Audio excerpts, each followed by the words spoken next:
Chapter 5. Attacking the Warm List Warhead. Overcome your reluctance to offer a quality lifestyle to family and friends. The first 6 months in the career of a new distributor are critical. Much like the first 6 years in the life of a child, the first months in network marketing are formative times. And it is during these impressionable months that patterns of success must be firmly established in each new distributor's mind. Very few people will survive the first year if their first few weeks are misspent, and we believe our industry's high attrition rate can be traced back to seeds of failure sown in these very early stages. Apply what we teach you in this chapter, and you're far more likely to find yourself among the first-year survivors and thrivers rather than a part of that attrition statistic. Fundamental to the establishment of a network marketing business is the creation of what we call the warm list. In fact, it's so critical to success that we've allocated this entire chapter to define, explain, and teach you step by step how to utilize your most powerful resource. A warm list is a group of individuals from your past and present whom you know well enough that were you to pick up the telephone and call them, they would recognize you once they heard your name. The value of a warm list is that for the first few months, new distributors are able to speak with people they know, and more importantly, those with whom they would love to forge a lifetime business relationship. Indeed, one motive for our recent partnership with other experts in the think tank consulting firm 21st Century Global Trust is to educate network marketers how to prosper in the coming century by focusing on relationship marketing rather than merely sifting through huge numbers of prospects. We are currently working on a simple, easily duplicated system which will allow many more distributors to capitalize on their own warm market relationships, as opposed to the past process of just throwing mud on the wall and hoping some sticks. Furthermore, it matters little to this group of family and friends that distributors are new or that their presentations are mediocre. By beginning with this inner circle, what we call warm contacts, new distributors will be prepared to enter the more judgmental world of cold marketing, attempting to recruit professionals whom they've never met, should they have to do so. That's when approaching large numbers of prospects becomes crucial. Your warm list is what sets you apart from everyone else in the business. It is your edge for success. Without it, your approach to this business is not terribly different from standing on a street corner selling newspapers. Creating a large warm list. The larger your warm list, the more solidly you will establish your business. By age 30, social psychologists have noted the average person literally knows 2,000 people on a first-name basis. One of the first steps for new distributors is to begin making a 2,000-person list of people they know personally. We can hear the gasps and sighs already. Why do we recommend such a large warm list? If distributors are asked to create a 200-person list, they will average 60 or 70 names and feel proud. If they are urged to target 10 times this many, they will generally come with hundreds of names and apologize for being short of the goal.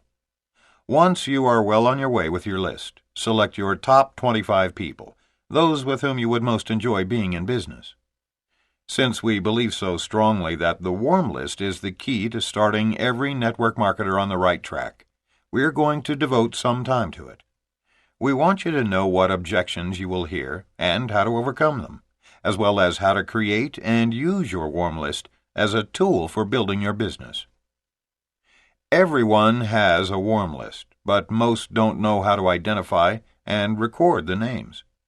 2,000 is a shocking number, but even more shocking is our inability to recall a mere 10% of those acquaintances without a specific triggering device. A triggering device is any list of people, places, occupations, directories, or things that allow us to recall people from our past. At the time we first became involved with network marketing, we each had a very extensive warm list, and have since recruited others whose lists far exceeded ours. We used telephone directories, old high school yearbooks, and books of vocations to help us create lists of several hundred people. The next section consists of a memory jogger to help you develop your own warm list. Memory jogger to help make your warm list. Who do you know whom you respect, shows genuine concern for other people, is active in their church, people always seem to like, does personal counseling, such as church leaders, doctors, lawyers, etc., is a professional, is in clubs and various group organizations or active in civic affairs, is in a teaching position in a school or business, deals with the public, such as police officers, firefighters, mail carriers, city officials, is in a management, supervisory, consultant, or trainer capacity, is looking for more out of life, is ambitious, assertive, and on the go, is considered a leader, attracts leaders, has children just starting junior high, high school, or college, has children with special talents that should be developed, wants to set a good example for their children to follow, owns a business, holds a very responsible position that is causing stress and pressure, wants to have freedom, is considering a new profession, changing jobs, or has recently changed jobs, is unable to advance in her job, has talents but is held back, just started selling or is an experienced direct salesperson, relies on ideas for his livelihood, authors, designers, promoters, advertisers, has never been able to get started or failed in business but still has strong desires, is going to college, business school, trade school, etc., or just graduated, was recently married and is just starting out, knows everyone in town, has international connections, exudes credibility, is elected to office, works with you now, you see at the gym, is looking for a job, you play tennis with, you know from the old neighborhood, appraised your home, already has a great job, takes care of your car, is on your Christmas card list, you take your cleaning to, is your accountant, you do civic work with, does your hair, runs the spa, you see at the copy shop, delivers your mail, seems to change jobs often, did your home repairs, is concerned about her skin and hair, is concerned about his weight, is into sports fitness, wants more time with the family. Who are our relatives? Parents, grandparents, sisters, brothers, aunts, uncles, cousins, children, step relations. Who is our mail carrier, newspaper deliverer, parents' newspaper deliverer, dentist, physician, minister, florist, lawyer, insurance agent, accountant, congressional representative, pharmacist, veterinarian, optometrist? Who sold us our house, car or tires, television or stereo, fishing license, hunting license, suit, tie, shoes, business cards, wedding rings, eyeglasses or contacts, vacuum cleaner, boat, camper, motorcycle, bicycle, living room furniture, air conditioner, kitchen appliances, lawnmower, luggage, Avon products, Tupperware, carpet. Do you know someone who lives next door or across the street? Is my spouse's barber or hairdresser? Teaches our children at school. Was best man, usher, maid of honor, bridesmaid. Was the photographer who took our wedding pictures. Is the purchasing agent where I work. Is the finance director at school. Goes hunting or fishing with me. Was my Army or Navy buddy. Is the architect who drew up house plans. Goes bowling with me or us. Is president of the PTA. Was my spouse's college fraternity brother or sister. We met camping. Is the credit manager of the store where I shop. Is my spouse's old high school teacher or principal. repaired my television, upholstered my couch. We knew on our old jobs. Went with us to the races. Is in my carpool. Installed our telephone. Has a laundromat. Teaches ceramics. Owns a taxi service. Cuts the grass, or my parents' grass. Painted the house. Owns the pet shop where I bought our dog. Installed our refrigerator. Renewed my driver's license. Owns an apartment. Is in Rotary, Lions, Kiwanis with me. Is JC president. Plays bridge with me or us. Is in garden club. Is in book club. Is my child's kindergarten teacher. Is a deacon in my church. Owns a slipcover and drapery business. Manages an athletic club. Gave me a speeding or parking ticket. Does our income tax. Cleans our clothes. Hung our wallpaper. Taught our children driver's education this summer. Works with the rescue squad. Owns beach or mountain cottage where we vacationed.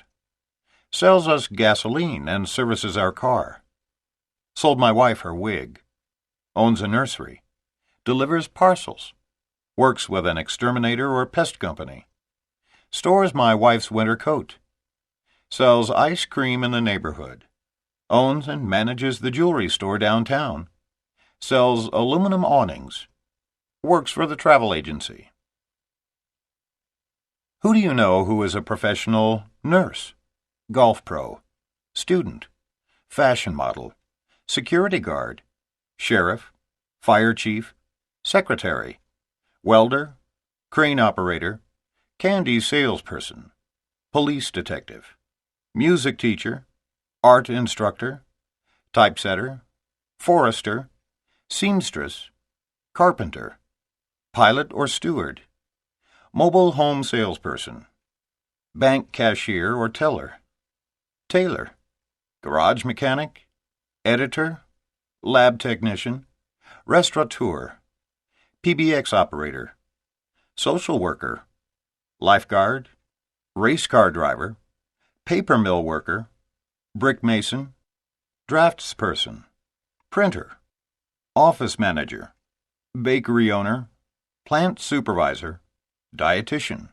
mechanic, anesthetist, surgeon, librarian, mortician, missionary, real estate agent, railroad ticket agent, newspaper press operator, bulldozer operator, bus driver, airline ticket agent, computer programmer, motor home dealer, business machines salesperson, soft drink distributor, air traffic controller, interior decorator, swimming teacher, typewriter salesperson, grocery store owner, insurance adjuster, warehouse manager, moving van operator, rent-a-car representative, professional baseball player, professional basketball player, professional football player, television anchor or producer, tool and die maker, cookware salesperson, dance instructor,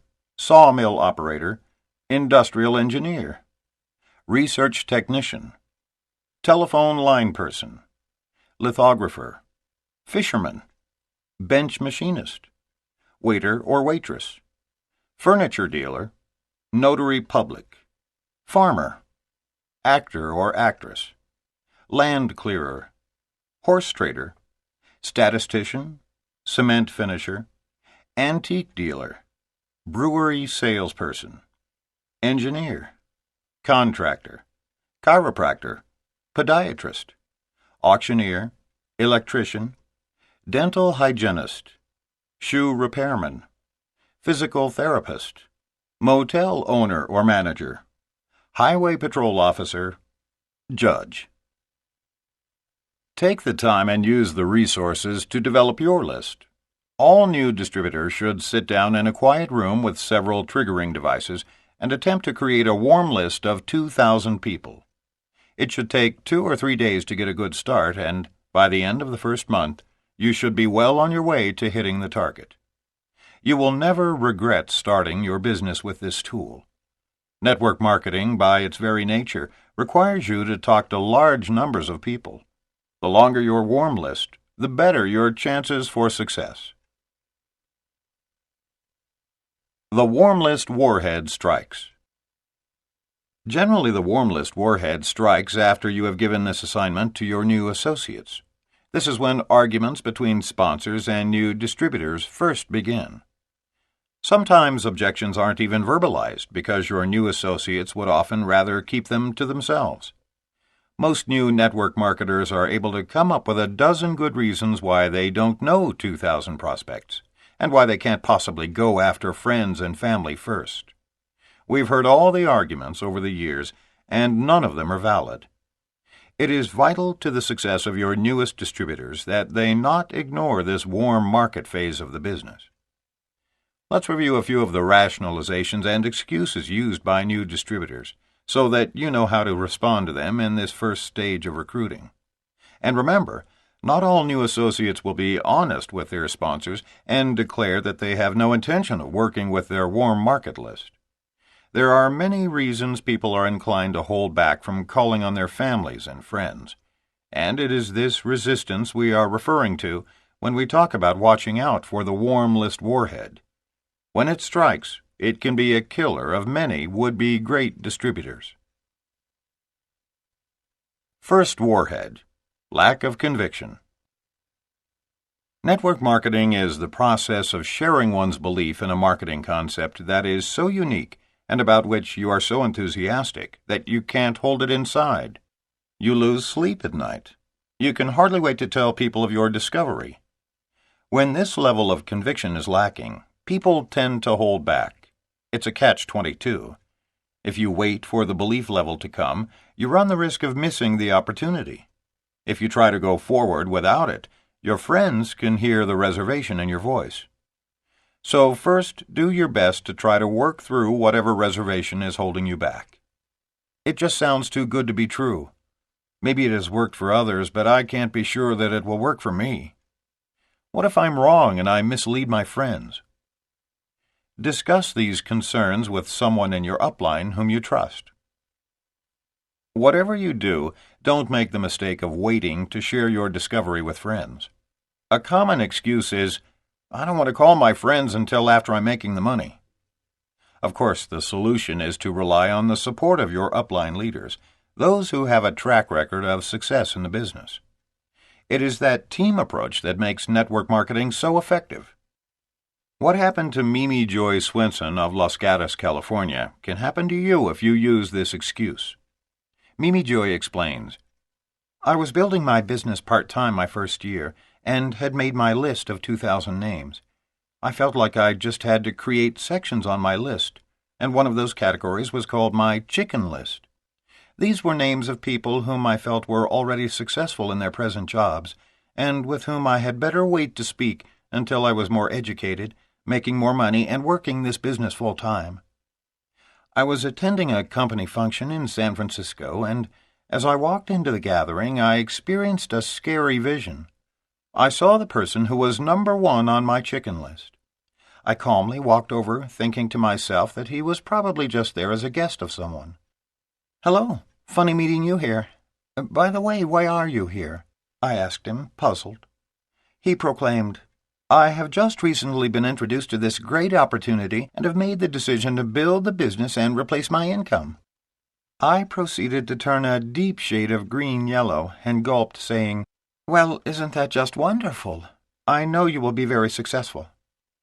I wished him luck, and like a sad, hurt little puppy, I moped to the back of the room to find a seat. I got myself situated, but was feeling quite sick. As the meeting began, I noticed the woman principal at our daughter's school, and she wasn't even on my list. The moral of this story for me is to never, ever prejudge people for this business, because they could end up sitting right in the same room with you at your next meeting. Having learned the importance of working with those on her warm list, and not letting anything hold her back from calling them, Mimi Joy has now made it more than halfway to the top of her compensation plan, loving the work and lifestyle of a network marketer. Until your belief level is 1,000%, You might try this script when you approach those on your warm list. I've just gotten involved in a new business that has me so intrigued, I just had to tell you. There are people making more money in a month than most make in a year. But what got my attention was the lifestyle. They are all working out of their homes and at their own pace and creating an ongoing residual income that is staggering to me. I don't know if this is for real, but I can't stop thinking about it. When I saw the caliber of people coming into it, I thought of you and your husband, right away. I can't think of two people I'd rather be in business with. Besides, you two know everyone in this community, and they all respect you so much. I really think I'm onto something. But I'd like you both to look at it and tell me if I'm crazy. A few close friends are coming over Wednesday night, and I would love to have you both join me so I can show you exactly how this works. Or would Thursday during the day be better for you? I really value your opinion. Until you have replaced your income in this business, it is understandable that you may have some reservations.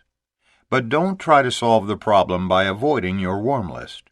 Approaching strangers is much more difficult than reaching out to your family, friends, and acquaintances. Find the words that are comfortable for you, but whatever you do, begin calling those on your warm list.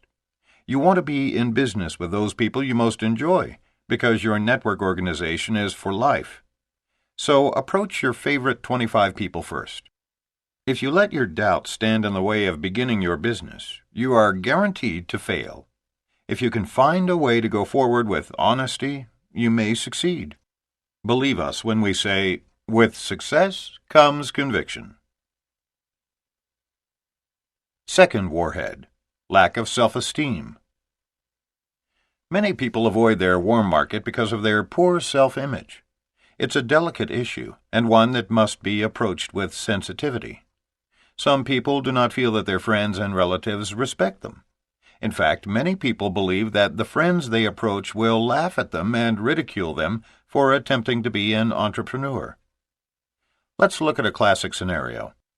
Bob is a bus driver who loves to play poker on the weekends, and he belongs to 3 different groups of men who also love to play cards.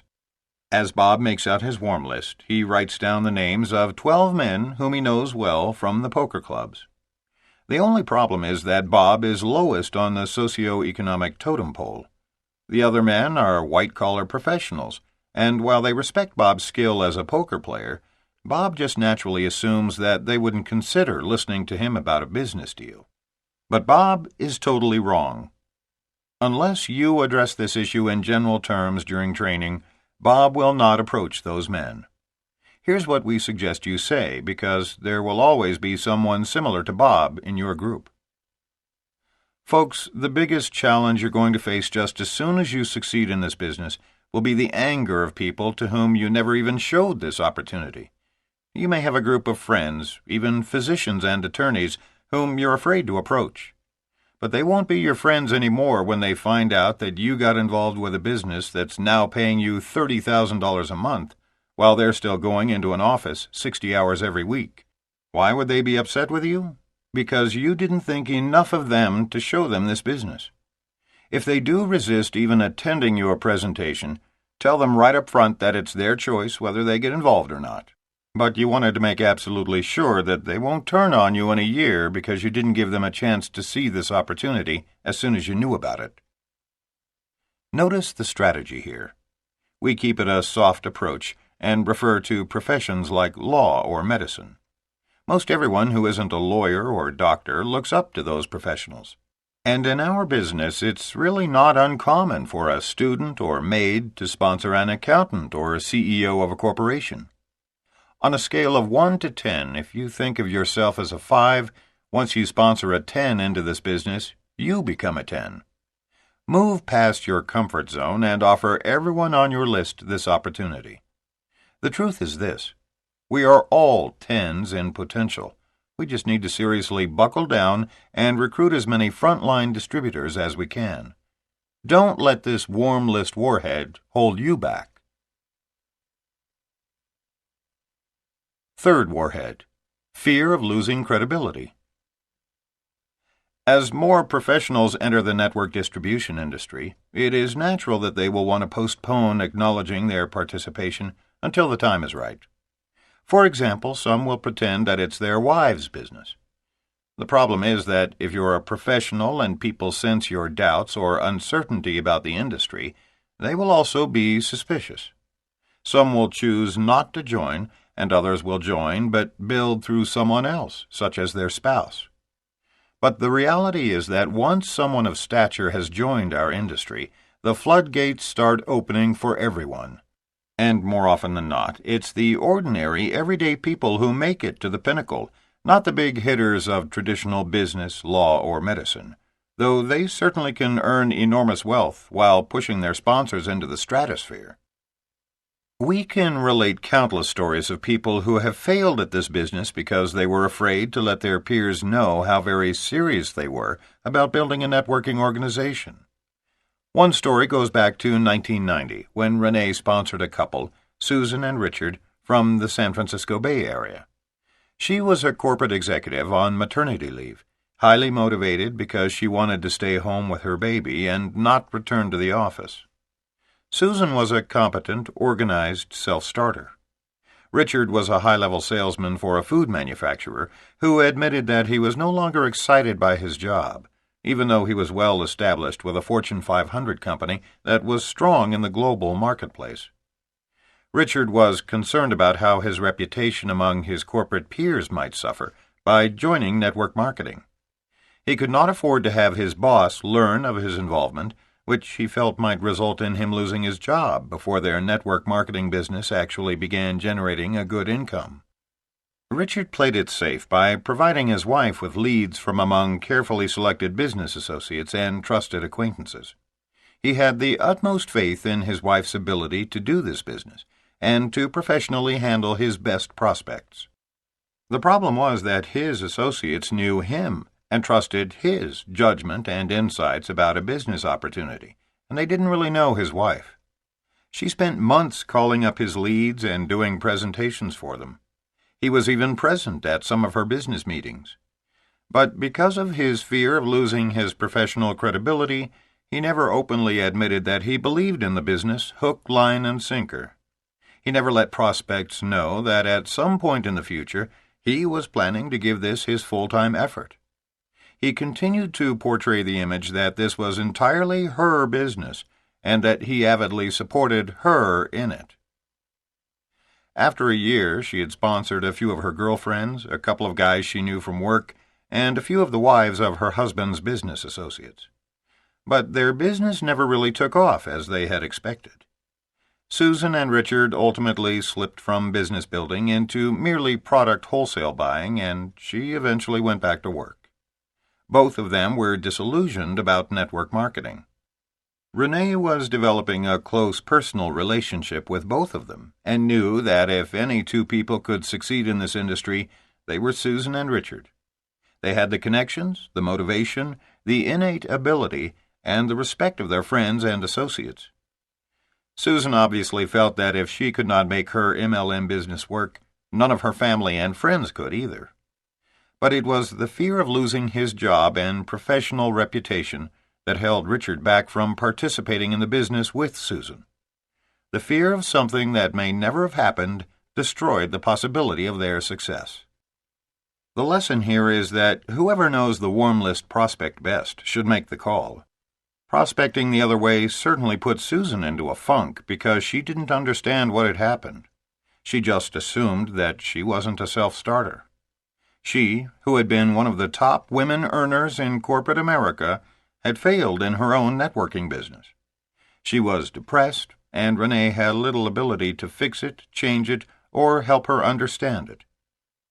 Renee was only 2 years in the industry at that time and could not pinpoint the problem.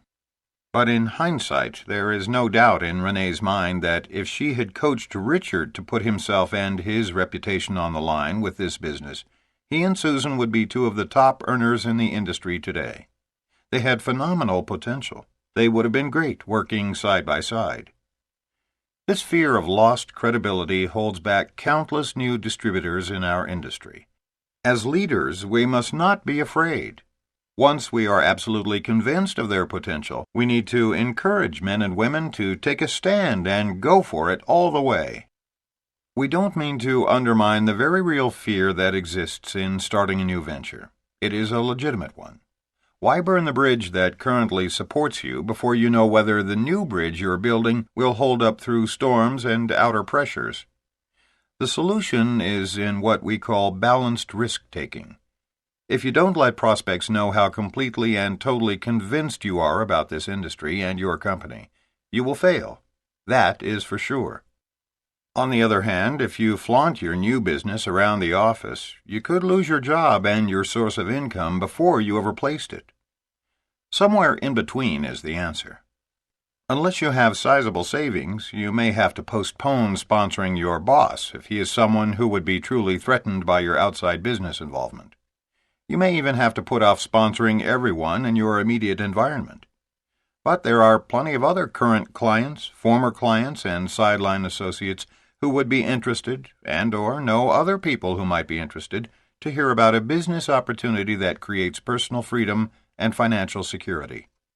With these people, don't hold back. Prospects need to know that you are a believer. Let them know in no uncertain terms the depth and breadth of your conviction about the power of this type of business to transform your life and theirs. Encourage husbands like Richard to state at each meeting their ultimate intention to do this business full-time, and soon. Steve Sledge of Dallas, Texas, is someone who took the risk of losing his professional credibility. He and his wife Carolyn joined this business about the same time as Susan and Richard, but they worked it as a couple, putting everything on the line. In Steve's own words, "I showed one of my former real estate colleagues the power of network marketing, the huge expanding markets in which we were positioned, the honesty of my company, and the potential of the compensation plan, and he wasn't interested. He asked how I could bring myself to do something so unprofessional. I was 1,000% convinced that I had hold of the financial opportunity of the century, and answered him this way. 'Bill,' I said, 'if I'm wrong, I'll fail, and you can tell everyone that Steve failed in that silly pyramid deal. On the other hand, if I'm right, I'm rich. What story will you tell them then?'" The operative words were 1,000% convinced. Steve was, and Richard wasn't.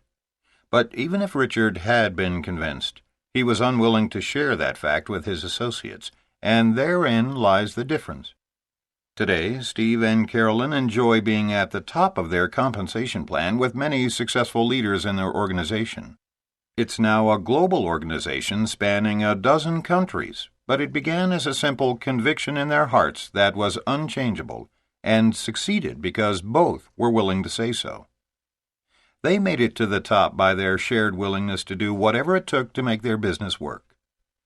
During the early days, even though they were long on commitment, they were short on finances. To make ends meet, Steve actually threw a newspaper route in an exclusive subdivision near their home early each morning to earn extra money. He claimed he was so excited about his business that he couldn't sleep anyway. As Steve recalls the story, "I laugh when I remember the look on people's faces when, because sometimes I was a little late, they were waiting in their front yards as I flew by in my gold Mercedes, and they suddenly saw a newspaper come flying out through the sunroof.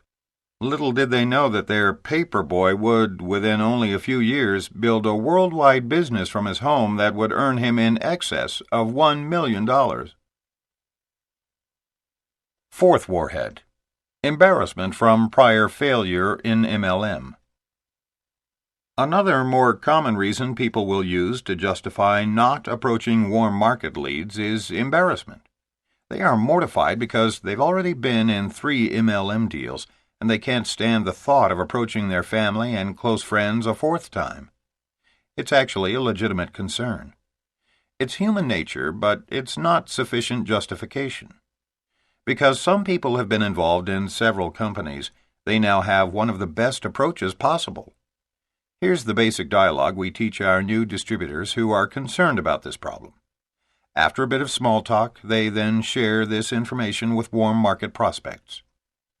"You and your wife know that I've been researching the field of MLM quite carefully. In fact, in an effort to become extremely knowledgeable, over the last few years I have enrolled in several different companies in order to learn from the different experts. Well, I'm happy to tell you that all the analysis finally paid off. I've been able to master enough about the industry to pick the global organization that allows people to earn $30,000 to $50,000 a month in the shortest amount of time. I've spent a lot of time, money, and energy doing my homework, and now I'm so excited I seem to be losing sleep every night. I need to see you as soon as possible to find out if you would be interested in earning this kind of money. Instead of portraying your past involvement or your new distributor's past involvement as a liability, turn it into an asset. Wouldn't you much rather purchase life insurance or an automobile or actually anything from someone who has had the broad experience of representing more than one company? If this is your situation, then be sure to use this strategy to approach the people in your warm market. Fifth warhead, qualifying the leads. There is a critical difference between traditional business and MLM. Traditional sales and marketing reps are taught to always qualify their prospects. For example, a Xerox rep wouldn't attempt to sell a $3.5 million laser printer to a company that didn't need it or couldn't afford it. To qualify a prospect is to determine, before an attempted sale, if indeed that prospect both needs and can afford your product or service. But we call MLM the great equalizer because anyone can achieve staggering levels of success. To decide in advance that one person is too important to be approached about your business or another is too inadequate to succeed can literally be economic suicide. Do not, under any circumstance, attempt to determine in advance who is qualified and who is not, who may be interested and who will not be, who is approachable and who is not. Consider one of the most successful distributor teams, Tom and Terry Hill. Terry left the corporate world as the #1 Xerox salesperson in all of North America. She was an expert at qualifying her leads. Tom was a stockbroker for Merrill Lynch. During their first year in network marketing, they had to break a lot of old habits by not qualifying their leads. What finally drove it home for them was when, early in their networking career, they held an opportunity meeting in their home. During the showing of the video, both Tom and Terry left the room, a no-no in the business. When the video was over, one gentleman came down to their office and said, "Thank you, but the business is not for me. I appreciate your time." As he turned to leave, he put his head back in the office and whispered, "By the way, the other guy is asleep." Tom went in and turned the video off, and the man woke up. As Tom thanked him for coming and started to hand him some information, the prospect stood up and said with the utmost enthusiasm, "This sounds incredible. I'm in." When the timing is right in someone's life, it is right, no matter how wrong everything seems. Even an unconscious man can evidently become excited. Today, this distributor has hundreds of distributors under him in both the United States and Australia. He is one of the strong legs in the organization built by Tom and Terry, who have now sold their MLM business and moved their family to a small town in Tennessee. After all those years in the corporate world, they both feel extremely fortunate to have left the stress behind. Now they both have the time and money to live the laid-back life they have always wanted. Another one of our frontline distributors was a college student, earning $800 a month as a student teacher. His brother David was a detective investigating hit-and-run accidents in Houston, Texas. We are, of course, referring to Dennis and David Clifton, two of the real legends in the network marketing industry. They joined the business along with Dennis's father-in-law, scholar and theologian Dr. Roy Blizzard, Jr.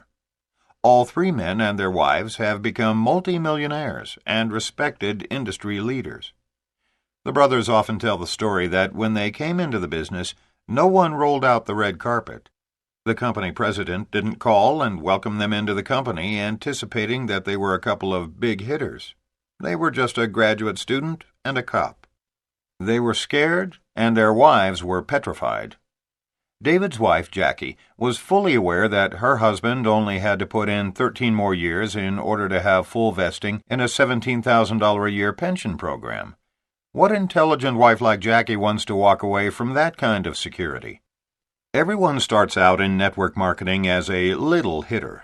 Big hitters are team-made and are recognized as such by their results. The proof is in the printout.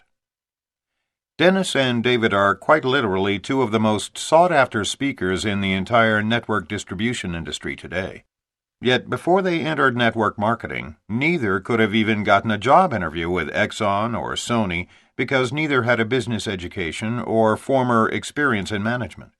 Today, they manage an international organization of more than 100,000 distributors in 20 countries and account for over half of our MLM income. We could go on listing other distributors who had no previous success prior to MLM, but these stories should make our point. Don't play God. Even if a man or woman has a menial job, don't assume that they are incapable of building a large, dynamic organization. On the other hand, don't assume that because one of your friends is a doctor, MLM would be beneath him or her. Many doctors may be in a state of mind where they detest the practice of medicine and are looking for an alternate way of making the same amount of money. Whatever you do, don't succumb to this warm list warhead. Don't make the mistake of qualifying your leads. Sixth warhead: conflict of interest.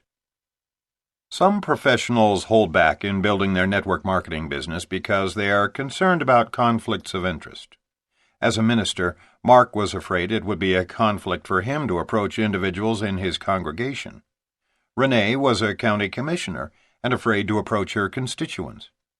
Since this was a large part of our world, it put a serious restriction on prospecting our warm markets. So we understand that this is a legitimate concern. It can even be a question of ethics. Whatever you do not want to jeopardize your present career. You want to decide when you are leaving your profession. You don't want it decided for you. We have two suggestions that may help. First, when you are on the job, never mention the name of your particular network marketing company, but prospect through lifestyling. That is, approach people through the normal course of your life. Clients, customers, store clerks, people at the health club, the bank, the grocery store, complimenting them about the personality trait that drew you to them. Make it genuine. Let them know that with that quality, they could be outstanding in your business and are exactly the kind of people with whom you are looking to partner. Tell them up front that you cannot discuss the matter there. Say, for example, "This isn't the place," or "It's against company policy," but that you would like to find a time that would be good for both of you. Then ask permission to call them. Exchange business cards, and write on the back of theirs the best time to reach them. This is the method Renee used extensively, and it was very effective for her. By handling the situation straightforwardly, few constituents ever complained about her having a conflict. If that method doesn't work for you, you might consider Mark's approach. He never did approach his congregation, but he recruited one couple from the church who did, and they used his name for credibility. Target marketing. You may want to consider prioritizing your warm list by using target marketing, which involves focusing your prospecting efforts on selected groups of people within your inner circle of influence who have a potential interest either in 1. The business opportunity, part-time/replacement income, and/or tax deductions, or 2. Your product and its specific benefits to them. The research of Dr. Charles King offers us an example of target marketing. An aerobics instructor at a health center introduced her line of vitamin supplements to members of her aerobics class, all upper-middle income 30 to 50-year-olds. Based on the shared demographics and interests in healthfulness, physical fitness, and exercise, several of the class adopted the products. Within 6 months, the instructor had a customer base of over 60 regular retail buyers. Some of the customers later became distributors in order to buy products at wholesale or develop their own businesses. Based on her formula for target marketing in health clubs, the instructor continued meeting with aerobics instructors from other area health centers. She introduced the concept, sponsored the individuals into her downline group, and train them to develop their organizations by duplicating this process. Of course, if your goal is to build a huge international business, the key to success in target marketing is to focus on several groups with whom you have rapport, and not put all of your energy into just one. When to use three-way calling. Let's assume that you are convinced of the importance of calling the people on your warm list. So what happens next? How does this team approach work? Three-way calling can be a valuable tool as long as it is used at the appropriate time. Most prospects will hate the idea of three-way calls prior to a personal presentation. If they know they're going to have to suffer the indignity of making their first call to their family and closest friends with their sponsor, even if they are very close friends, they literally refuse to go any further than purchasing their starter kits. That's why, in our collective 20 years, we've always avoided three-way calling as a first contact with a prospect. The new distributor is actually right to want to avoid this strategy. Think about it intelligently. Does a professional or corporate executive really need to gang up on his friends? That's precisely how it appears to the prospect. If a distributor can't even pick up his own telephone and get his family and friends to a meeting, or review an audiovisual presentation in the privacy of their own homes, that person probably does not have what it takes to succeed in network marketing. Period. End of story. Once trained, your new distributors should always be allowed the courtesy of talking to their closest friends and family without the presence of some hyped-up sponsor trying to overcome objections and prove how brilliant she is to her new distributor. Three-way calling at this stage is a very unnatural way of networking. Besides, when the business is presented properly in the initial approach, there should be no serious objections to overcome. If there are a lot, that person is not a prospect anyway. Call him or her again in 6 months. Don't badger them with your upline on the other extension. The only way this could be helpful is if your sponsor is listening silently on the line during your first few calls in order to offer some constructive criticism afterward. The best time for three-way calls is after a prospect has seen the presentation. It is most effective after someone has been exposed to the concepts of network marketing, likes what he or she has heard, but still has some reservations. This is the best time to bring an upline associate into the mix. Here's a sample script of what you might say to a serious prospect. You're asking some really good questions, and as I told you, I'm new to all this. But my business associate has been at this longer than I. Let me see if I can get him on the phone with us right now. You simply press your conference button on your telephone, dial your sponsor or upline, and press the button again. And bingo, you have an instant three-way call. Or if you prefer, give out the private number of your upline to your prospect and let him or her call when it is convenient. Serious prospects will make that call. There are advantages to each of these strategies. The three-way conference call allows your new associate to learn by hearing how a prospect is closed. It also reinforces your new associate's belief in the business. This is sometimes quite helpful to a new network marketer. The two-way direct call from prospect to upline offers more flexible scheduling and sorts out a serious prospect from a lukewarm one. Just taking the initiative to call shows a certain eagerness for the business. Mark prefers the direct call. Renee is more comfortable with the three-way call. Just be sure to use them appropriately.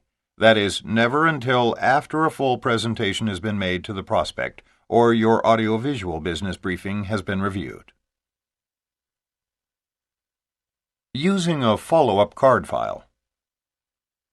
Now we'll share the most important tools for building and maintaining a warm list. Pay attention to this advice, follow it without deviation, and you'll likely end up among the big money earners. In a very short time, this method will enable you to have more prospects than you have time to call. Purchase a 12-inch long card file cabinet. In addition, purchase 12 dividers, 1 for each month, and 31 numbered dividers for each day of every month. Index card dividers can be purchased already labeled and numbered. Then purchase several hundred index cards and write the name of one warm market prospect at the top of each card. Next to each name, write his or her telephone number. Beneath the name on the left-hand side of the card, write the heading words Date Last Contacted. On the right-hand side, write Actions and Results. Every time you obtain any person's name and telephone number, especially new people you've just met or prospected, create a new card. Of course, for computer buffs, there are software programs for organizing and following up on leads. What matters is that you have a system for keeping track of your prospects. Now for the critical system. From that point forward, you are going to call every single person on your prospect cards every 6 months until they either sign up or die. Never, ever are you to throw away leads until they become distributors or you attend their funerals. As you speak with your prospects and they tell you all the reasons why this isn't a good time to get together, politely ask them if you can contact them at a later date. They'll almost always say yes. Move the index card to that month in your follow-up file. The day-by-day dividers are, of course, used in the current month. Some people will need a follow-up in 2 days. Or, if you fail to reach some people, you should put their cards in the next day's file. The average full-time worker in any field in America, Europe, and Asia will change jobs every 3.7 years. Try to contact prospects every 6 months.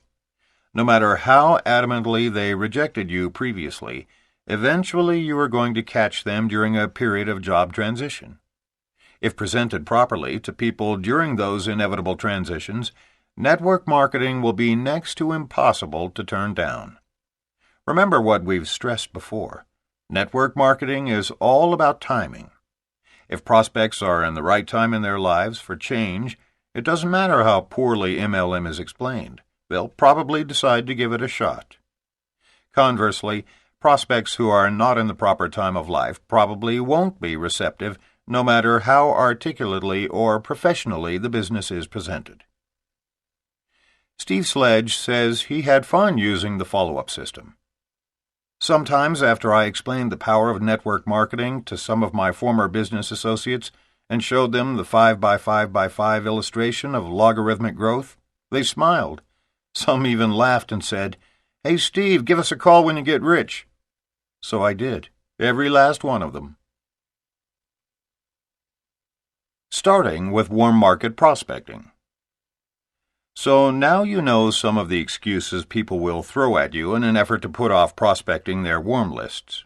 But why is it so important that sponsors encourage them to do it? Warm market prospecting is much easier than the cold, cruel world of trying to persuade people you've never met to quit their jobs and join you in MLM. Cold market prospecting requires professionalism, enthusiasm, competence, and moxie. You are trying to convince veritable strangers that they should abandon their weekly paychecks and comfort zone jobs or professions to follow you into an entrepreneurial pyramid. At least, that's how prospects view it. This is where the numbers play an important role. You will talk to a greater number of people in cold marketing than in warm in order to generate the same favorable responses. In those circumstances, you better be confident, self-assured, and proficient at responding to their primary objections brought up at recruiting meetings. Cold market prospecting is aptly named. It's cold. Because your warm market is comprised of folks you know, it is much more understanding and forgiving than our total strangers. There's an old saying in our industry, every great multi-level marketer was a lousy multi-level marketer first. No one starts out poised and self-assured. So it just makes good sense to approach your strongest relationships, those with your family and friends, first. And you're not alone. Your sponsor should do your first 2 or 3 presentations for you in your home with your friends, or support you by phone if long distance. We'll discuss that later in this chapter. But now let's examine the proper way to approach warm market leads. Success results more from attitude than ability. Because attitude rather than ability leads to real success in network marketing, Your biggest asset is enthusiasm. But we're not talking about some fake excitement that is a learned behavior or following some script written by your upline associate. We're talking about natural enthusiasm, that is, your excitement after realizing you could be only months away from earning $20,000 a month.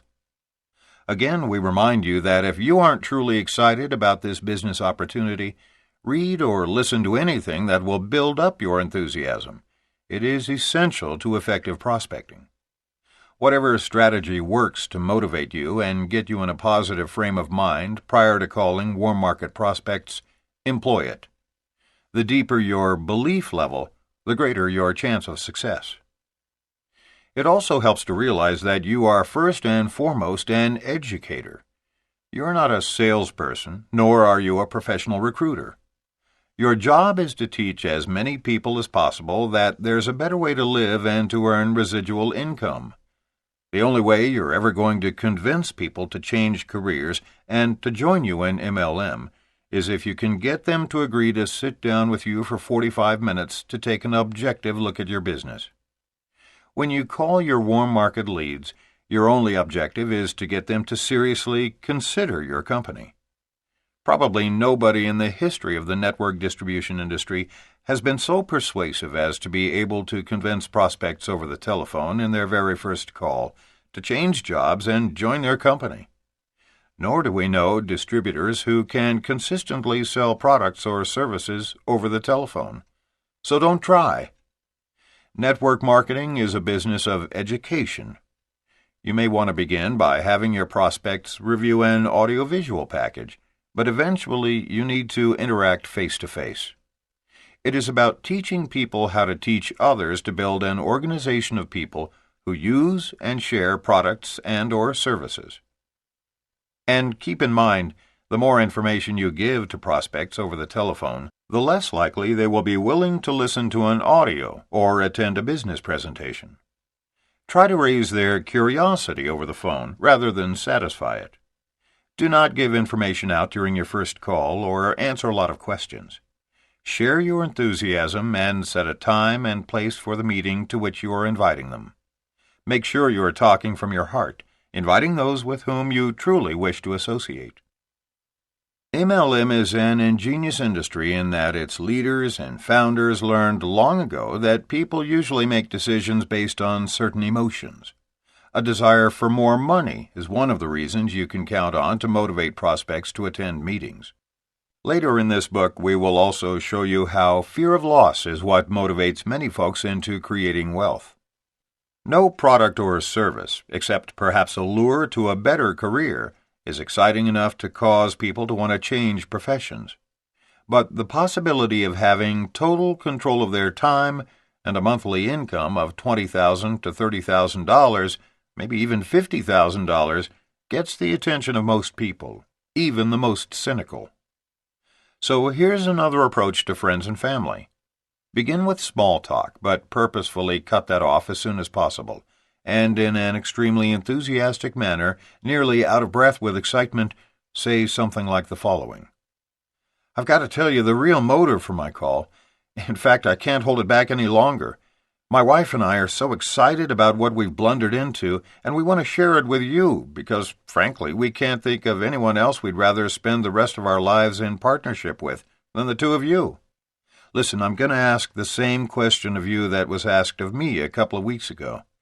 If you were absolutely convinced after a full due diligence that it was possible for you to earn legally and ethically up to $20,000, $30,000, or even $50,000 a month, and kick back and relax in a few years, still earning that much without a major investment, would that be a business that would interest you?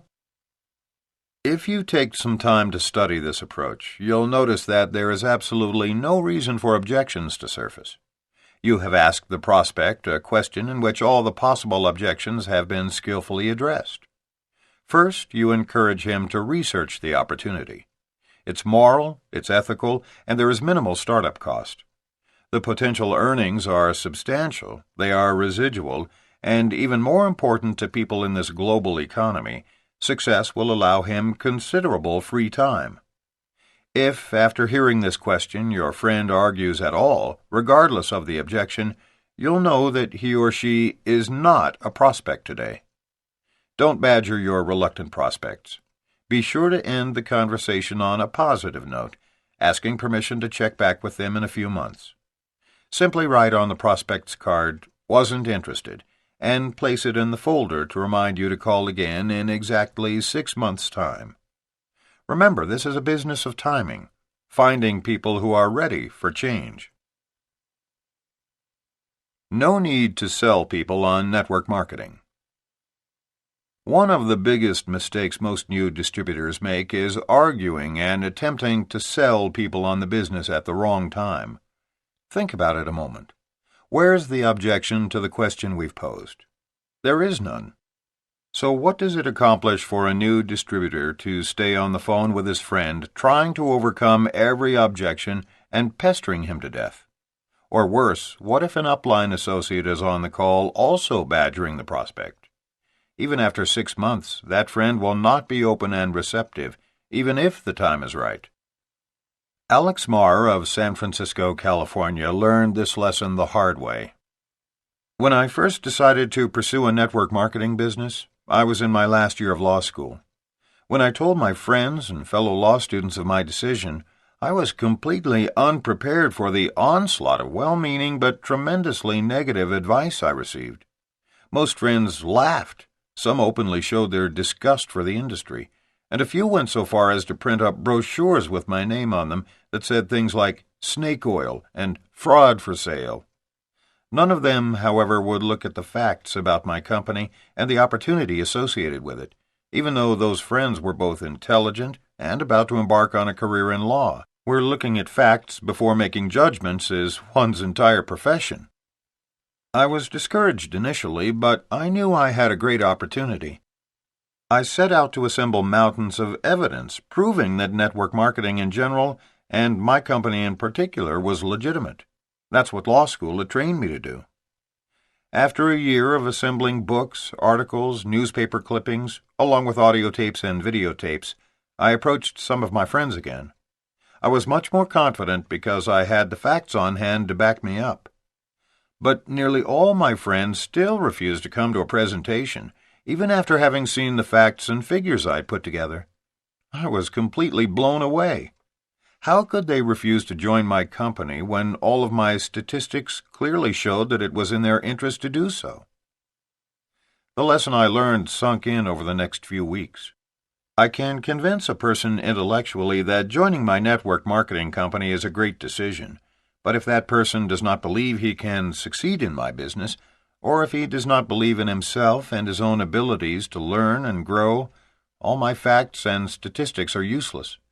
He will not join my company, and even if he does, he won't do anything after he has joined. I wasted a year assembling information to convince people who were just not interested, when I could have been out making presentations to people who had expressed real interest. Mark Yarnell summed up this lesson well. A person convinced against his will is of the same opinion still. Now, I don't waste time showing facts to anyone until I have sifted for interest first. I could have shaved a year off my learning curve if I would have followed that advice earlier. Patrick Schumacher of Payson, Arizona, had a similar learning curve in this business. He read in Success magazine that the next time you are with a friend, ask him if he has ever wanted to start his own business. What if I could show you a business that you could start for about $500 with the potential to pay you what a CEO of a Fortune 500 company makes? And the company with whom you partner would take care of all R&D, packaging, payroll, opening of foreign markets, and legal matters. Would you like to know about this business? I emailed that same message to a friend who works for a high-tech company because he complained to me that the company he worked for had just cut his commissions. He responded that he was not interested. Rob didn't even ask me what the business was about. No interest, nothing. I couldn't believe it.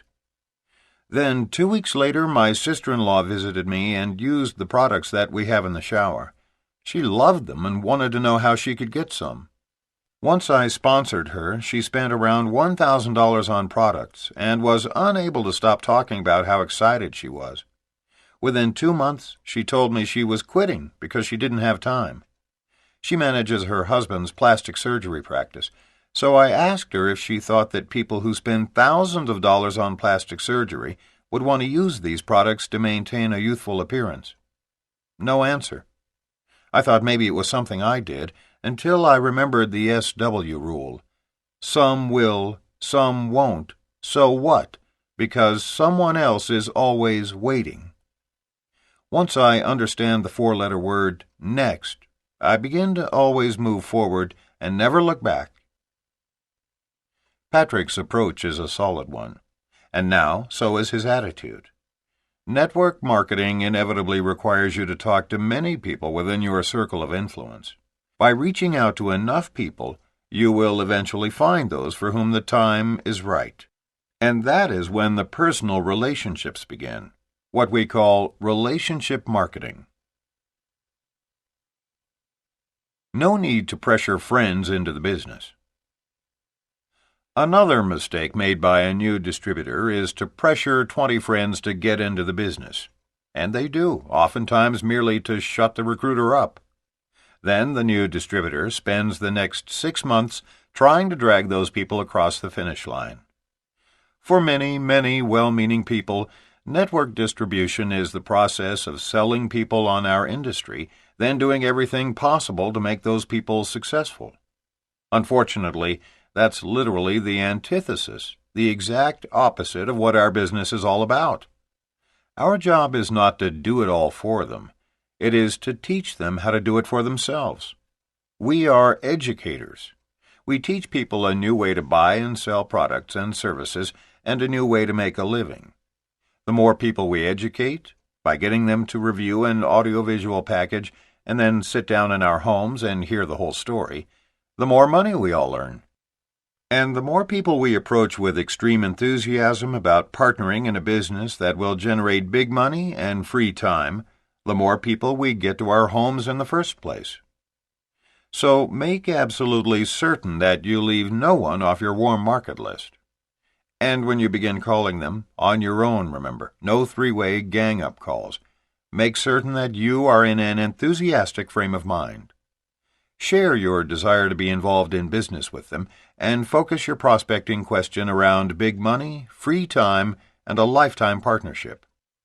The philosopher Maurice Nicole, a student of Russian-born spiritual teacher Georgy Gurdjieff, used to say, "Old people are asleep, and in order to awaken them from their stupor long enough to introduce them to a new idea or way of doing things, you must give them some sort of conscious shock." We agree. What we've come to recognize is that unless you use high income numbers, most people will remain asleep. The promise of $20,000, $30,000, even $50,000 a month, income levels actually achieved by the top earners, is usually enough of a conscious shock to awaken most folks to your presentation. Then, if the time is right, and if they've been thinking about changing careers or fearing being laid off, they might respond affirmatively, listen to an audio presentation, and actually come to a meeting.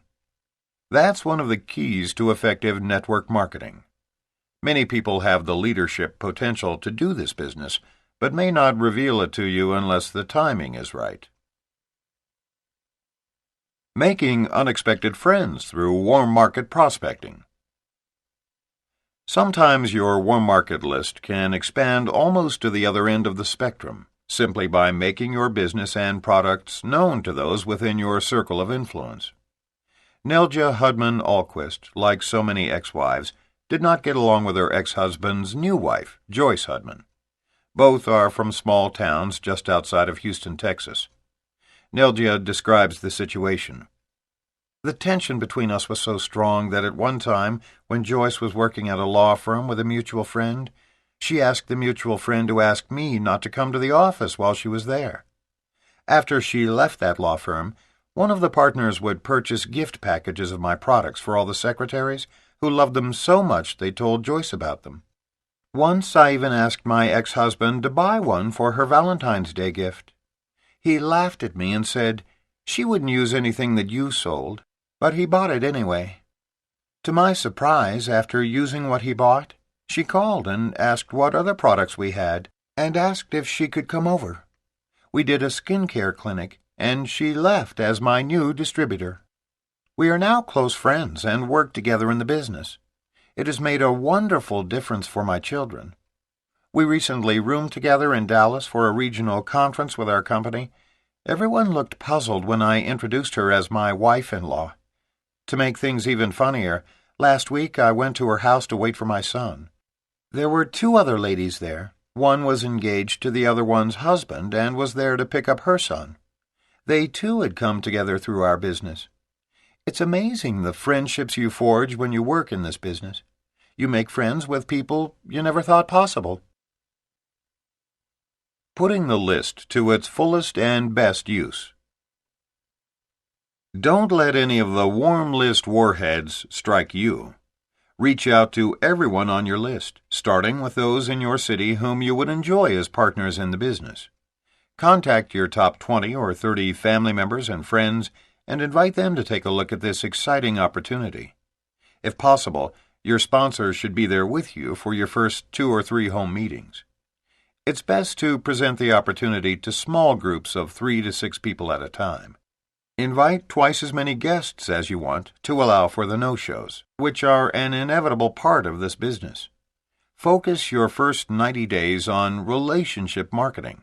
That is, reaching out to those closest to you to extend the invitation to create a business partnership intended to enhance the quality of your lives. Over the course of your first year, devote almost all of your time to approaching the remainder of your list, setting appointments, and presenting the opportunity. Notice that we didn't say, take them to someone else's meeting. These are your prospects, your appointments, and your presentations. Using your warm list, keep doing this over and over until you reach your desired goal. Of course, once you have sponsored new associates, train them to duplicate your efforts, to use and share your products and services with a small circle of friends, and then to prospect, set appointments, and assist them in doing their own meetings with those on their warm lists. Like the presentation, do this training in small groups in your home once a week. We suggest Saturday morning. Once your new associates complete their assignments, order products, set their goals in writing, and begin making their warm list, they then qualify for a one-on-one personal training session with you. If you want to stretch your list to its fullest and best use, learn to ask for referrals. When someone on your list says no, that is the time to ask them for the names of 1 or 2 of their colleagues who might be interested in this opportunity. The secret to asking for referrals is to be specific. Whom do you know there at the factory who is already thinking about leaving? Who is the most dynamic person among your friends at work, or the one everyone looks up to? Remember to ask for referrals. If you can learn to replace every no with just 1 new prospect, your warm list will never run out. Summary. A warm list is a group of individuals from your present and past whom you know well enough that were you to pick up the telephone and call them, they would recognize you once they heard your name. The direction of the 21st century is to build on warm market relationships as opposed to the philosophy of throwing mud on the wall and hoping some sticks. The larger you build your warm list, the more solidly you will establish your business. Make sure new distributors are taught how to use triggering devices in order to help them recall at least 2,000 friends and acquaintances. Remember not to yield to the arguments and rationalizations new distributors use in order to avoid approaching their warm markets. If you let your doubts stand in the way of launching your business, you are guaranteed to fail. But if you go forward and persevere, you will succeed. Move past your comfort zone and offer everyone on your warm list this opportunity, especially those you feel are already too successful to consider doing this business. Professionals have a natural tendency to refuse to openly acknowledge their participation in network marketing, but this refusal can negatively impact their business because their doubts and insecurities can be sensed by both prospects and distributors. If you can't let your associates at work know about your involvement in network marketing, be sure during in-home presentations to show that you are proud and enthusiastic about the industry and your company. Your reluctance to approach your warm market because you have been in other MLMs and have already approached the same people in the past can easily be overcome by assuring your friends and family that your research and analysis has finally led you to the right company. Never qualify your prospects. To decide in advance that one person is too important to be approached or another is too inadequate to succeed is economic suicide. If your professional career has a potential conflict of interest that hampers recruiting efforts, you can either 1. Prospect through lifestyling, that is, by approaching people through the normal course of your life, letting them know, without mentioning your business, that you would like to get together with them when it is appropriate. Or 2. Sponsor someone who knows your business associates and can ethically approach those people. You may want to consider prioritizing your list by using target marketing, wherein you share a personal background with certain groups from your warm or lukewarm market.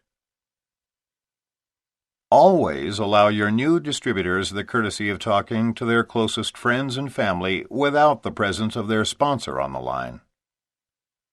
Three-way calling is most effective after the presentation, not before. Or you may prefer to have the prospect make a direct call to your upline associate. Use a card filing system to track your prospects. Call all the people on your prospect cards every 6 months until they either sign up or die. Beginning with the warm market is best because approaching friends and relatives is much easier than approaching strangers. Attitude is more important than ability in network marketing. During your recruiting efforts, think of yourself as an educator more than as a salesperson. Until the presentation, your intent is to stimulate the curiosity of your prospects, not satisfy it. When contacting warm market leads with the possibility of partnering in business, emphasize big money and free time, rather than any specifics about the company or products. When prospects object to an enthusiastic, big money, free time partnership, don't argue with them. Simply file their card and call them again in 6 months. A person convinced against his will is of the same opinion still. Remember the SW rule. Some will, some won't, so what? Because someone else is always waiting. Focus your first 90 days on relationship marketing. That is, reaching out to those closest to you to extend the invitation to create a business partnership intended to enhance the quality of your lives. During your first year, devote almost all of your time to prospecting, setting appointments, and presenting the opportunity until you reach your desired goal and teach your associates to do the same. When someone on your list says no, that is the time to ask for the names of 1 or 2 colleagues at work who might be interested in your opportunity. If you can learn to replace every no with just one new referral, your warm list will never run out.